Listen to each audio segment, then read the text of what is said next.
Thank you very much, Khudi Talks, for providing this opportunity to me to say something about tuberculosis. I am Dr. Rafi Siddiqui, working in the tuberculosis since 26 years, and I am also looking after the drug-resistant tuberculosis, which is alarming to control tuberculosis in the world. TB is an infectious disease. یہ ایک متعدی بیماری ہے جو ہوا کے ذریعے جو بیمار بندہ ہوگا اس سے ہیلدی پرسن جو صحت مند ہوگا اس میں یہ ٹرانسمٹ ہوتی ہے. Main source of transmission is air. جب کوئی بیمار ٹی بی کا پیشنٹ ہوگا وہ کھانسی کرے گا تو millions of T B germs وہ انوائرمنٹ میں اسپریڈ کرے گا. وہ سسٹینڈ رہیں گے ہوا میں. اگر کوئی بھی ہیلدی پرسن اس کو انہیل کرے گا تو ان میں سے ایک natural history of T B ہے کہ اللہ تعالیٰ نے ایک قدرت نے پریونشن دی ہے. وہ کیسے ہے کہ اگر ایک پیشنٹ کے 100 کانٹیکٹس ہوں گے یا جو اس کے ساتھ ہوں گے ان میں اگر مائکرو بیکٹیریم انہیل ہو گیا تو اونلی 10% جو بندے ہوں گے ان میں ٹی بی انفیکشن ہوگا اور ان 10 میں سے صرف 1 اور 2% جو ہے ان میں ٹی بی ڈیزیز ہوگی. تو یہاں ٹی بی انفیکشن اور ٹی بی ڈیزیز میں بہت بڑا فرق ہے. لازمی نہیں ہے جس کو انفیکشن ہو اس کو ڈیزیز بھی ہو. ڈیزیز معنی علامات جس میں سائن سمٹمز ہوں گے ہم ان کو ڈیزیز کہیں گے, اور جن میں سائن سمٹمز نہیں ہوں گے لیکن ان میں اندر مائکرو بیکٹیریم اویلیبل ہے ان کو ہم سلیپنگ ٹی بی کہتے ہیں.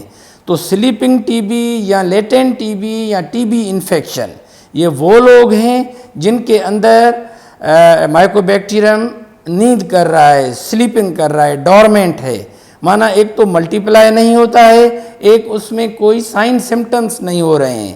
لیکن جب اسی بندے کی امیونٹی کم ہوگی تو ہی will convert the infection into the disease وہ دا سائن سمٹمز اس میں علاماتیں آ جائیں گی اور اس میں جو ہے وہ مائکرو بیکٹیریم ملٹیپلائی ہوتا جائے گا اور وہی جو ہے وہ ہم ڈیزیز ہوتی ہے جس کا ہم علاج کرتے ہیں. اور اگر انفیکشن ہے تو ہم انفیکشن کو پریونٹ کر سکتے ہیں ٹی بی سے. ان کی بھی ٹریٹمنٹ پلان ہے کہ ہم انفیکشن جن کو ہوگا ان کو اگر پریونٹیو ٹریٹمنٹ دیں گے تو ان کو ہم ڈیزیز سے سیف کر سکیں گے. اگر ڈیزیز ہے تو پراپرلی ڈائیگنوز کر کے اس کی ٹریٹمنٹ دیں گے تو وہ بھی کیور ہو جائے گا. دنیا کی 1/4 25% of the world population is infected with the tuberculosis. اگر ہم پاکستان میں اس سے زیادہ ہو سکتی ہے لیکن کم نہیں ہو سکتی کیونکہ ہم ڈیولپنگ کنٹریز ہیں. کیوں ہوتی ہے؟ یہ ایک جرم ہے ہماری انوائرمنٹ میں ہے.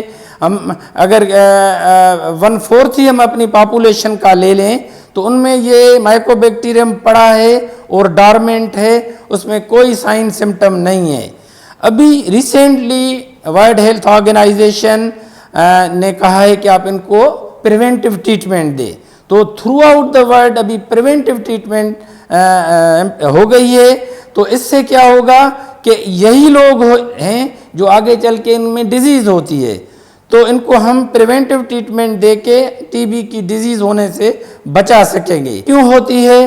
تو یہی جو 1/4 آف پاپولیشن ہے اگر ان کی امیونٹی کم ہو جائے گی تو ان کا جو سویا ہوا جراثیم ہے جو سلیپنگ ٹی بی ہے وہ ایکٹیو ٹی بی میں کنورٹ ہو جائے گی اور وہی سائن اور سمٹمز دے گی. امیونٹی کیوں کم ہوتی ہے؟ اس کے کافی ریزنز ہیں. ہمارا اگر جیسے دنیا میں دیکھیں تو HIV کی وجہ سے ہمارے تقریباً 6% of the T B patients worldwide they have T B with HIV. تو HIV بھی اس کی وجہ ہے اور اس کے ساتھ امیونو کمپرومائزڈ پرسنس جو ہیں لائک ڈائبٹیز ہیں, کینسر کے لوگ ہیں, رینل لیور امپلانٹ کے لوگ ہیں, یا وہ لوگ جو کارٹیکو اسٹیرائڈ لانگ ٹرم تھراپی لے رہے ہیں یا امیونو کمپرومائز ٹریٹمنٹ لے رہے ہیں یا آٹو امیون ڈیزیز کے پیشنٹ ہیں. تو ان میں امیونٹی کم ہوگی تو یہ سلیپنگ بیسیلائی جو ہے وہ ایکٹیو بیسیلائی ہو جائے گا. اور لنگ کی ڈیفینس کی بھی بات ہے, پالیوشن کی بھی اس میں ہے سپورٹیو رول کہ اگر ایئر پالیوشن ہوگی تو لنگ ڈیفینس پور ہو جائے گا, اسموکنگ کرے گا تو بھی لنگ ڈیفینس ہوگا, یا ڈسٹ سے ایکسپوزڈ ہوگا, یا کسی اور ڈسٹ پارٹیکلس ہیں, یا اسموکنگ کے اور جو بھی طریقے ہیں ان سے اگر ایکسپوئر ہوگا تو ان کا لنگ ڈیفینس کم ہو جائے گا. تو یہی سلیپنگ بیکٹیریا جو ہے وہ ایکٹیو بیسیلائی ہو جائے گا.